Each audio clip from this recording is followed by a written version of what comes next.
Hernando, you've been working on issues of poverty and economic reform, legal empowerment for over 20 years. In fact, the UN Secretary General Kofi Annan appointed you, along with Madeleine Albright, to co-chair a commission on the legal empowerment of the poor. What have you learned over these 20 years, and what have been some of the key findings of your commission? Yes, of course. The high-level commission on the legal empowerment of the poor, that, as you mentioned, I co-chair with Madeleine Albright, is looking precisely at those issues. And it's a very interesting commission because it is formed by people on all sides of the political spectrum. And the purpose was to make sure, very UN fashion, if you want to, that everybody's concerns were taken into consideration, which means that there's been a lot of debate. It's not an easy commission, and people have different concerns. But what's interesting is that over time we've all come to the agreement, as the numbers come in, as the specialized commissions bring in the data, and as consultations take place in each developing country, all commission members have become aware, from Kenya to Indonesia, that all the poor want private property rights. It's there. And as time has gone by, we've taken into consideration the fact that, yes, many people that have tried to have market reforms have also used the words market reforms to actually create rights, but only for themselves and not everybody else. So there's crony capitalism in the process, and there's been mercantilism. In other words, what the Commission does point out is that it's dangerous. Like everything in the world, it can be hijacked. And so those considerations have been taken into place, but I think we're able to preserve the principle that the objective is a market that works for everybody. So it's interesting, after 2 years, I think we're going to bring out a report that takes everybody's concerns and fears into consideration, but accepts that the Human Rights Charter, the Declaration of Human Rights, in its Article 17, which said that everybody has a right to property rights, in other words, meta rights, the rights to rights, was absolutely correct. We're going to be able to confirm it, and we're going to be able to give substance to that article. And what has been great about the way the Commission has proceeded is that even arguments as those that might be genuinely expressed by the populist left in Latin America are taken into consideration. But the final result is yes, but we're still talking about poor people getting property rights, because that's what they want to in their vast majority. Hernando, everything we've been talking about here today relates back to the idea of legal empowerment, to the idea that there is a democracy deficit. In fact, you introduced that concept, democracy deficit, at a conference that we sponsored at the U.S. Chamber, site-sponsored some years ago. Do you still feel that way? Do you still feel that there is a deficit in the quality of democracy in Latin America and in many of the other countries you've been working in around the world? And if so, what do we need to do to correct that deficit?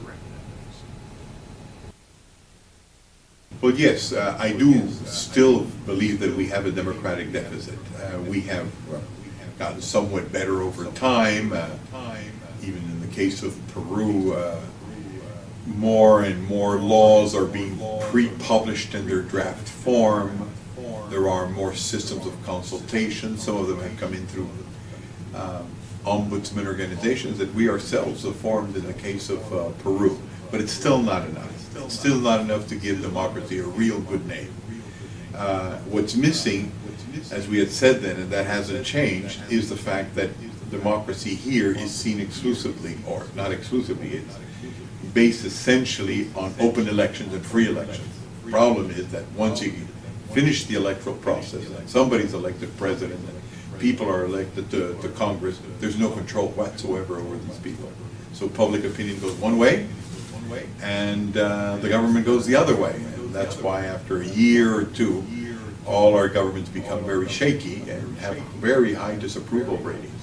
We have, as then, no comment and notice periods like you do in the United States. Our Congress people and senators are not elected on a district basis. They're just one list that responds to nobody in particular, and the nation in general, which is of course no one, because all politics is local. You've got to respond to specific people, and you've got to have complaints mechanisms and feedback mechanisms that are pinpointed and that make people and political authorities accountable.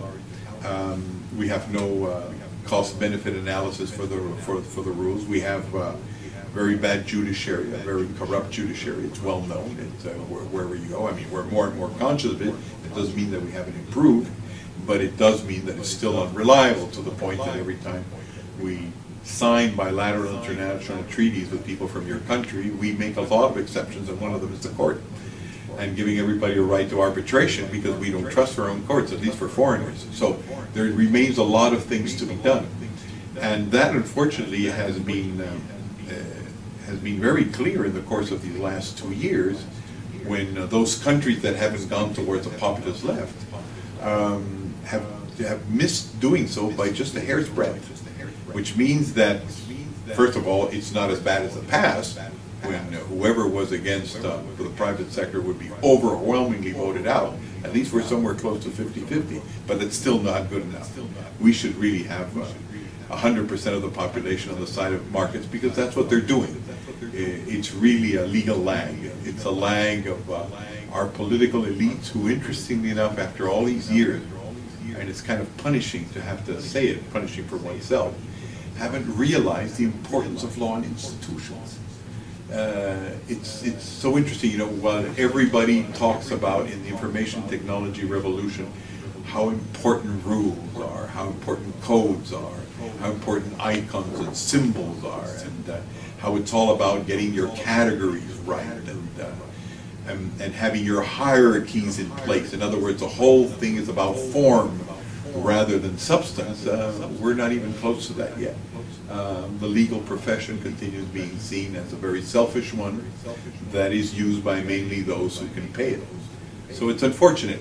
I suppose we'll get there, but when we talked about this in the U.S. Chamber of Commerce many years ago, I was thinking that we would get there during my lifetime. I doubt it now, but it doesn't mean we have to give up hope. It just means that it's a tougher fight than we had expected.